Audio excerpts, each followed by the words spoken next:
વડોદરા ગંભીરા પુલ દુર્ઘટના બાદ સરકાર દ્વારા રાજ્યભરમાં વિવિધ કામગીરી કરવામાં આવી રહી છે, ત્યારે જામનગરમાં આજે પ્રભારી સચિવ દ્વારા વિવિધ પુલની સ્થળ મુલાકાત લઈ ચકાસણી કરવામાં આવી બાદ જિલ્લાના તમામ અધિકારીઓ સાથે સમીક્ષા બેઠક યોજી ચોમાસા દરમિયાન માર્ગ પુલ જર્જરિત ઇમારતો વિશે માહિતી મેળવી જરૂરી સૂચનો આપવામાં આવ્યા। પ્રભારી સચિવ અનુપમ આનંદ સાથે કલેક્ટર કેતન ઠક્કર, કમિશનર દિનેશ મોદી, માર્ગ અને મકાન વિભાગના ઇજનેર વિજય ગોસ્વામી, જિલ્લા પોલીસ વડા પ્રેમસુખ ડેલુ સહિતના અધિકારીઓ સાથે રહ્યા।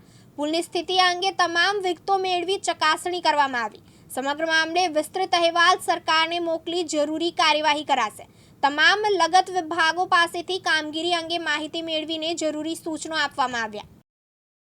જામનગર જિલ્લાના પ્રભારી સચિવ શ્રી દ્વારા આજરોજ જામનગર જિલ્લાની મુલાકાત લેવામાં આવેલી, તમામ અધિકારીઓની સાથે સમીક્ષા બેઠક કરવામાં આવેલી છે।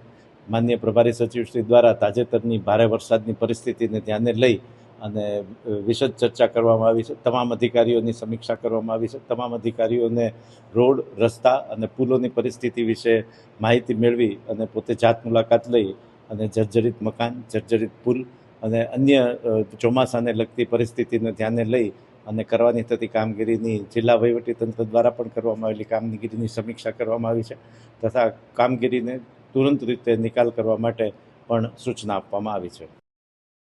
અનિલ ગોહિલ, દિવ્યાંગ ન્યૂઝ, જામનગર।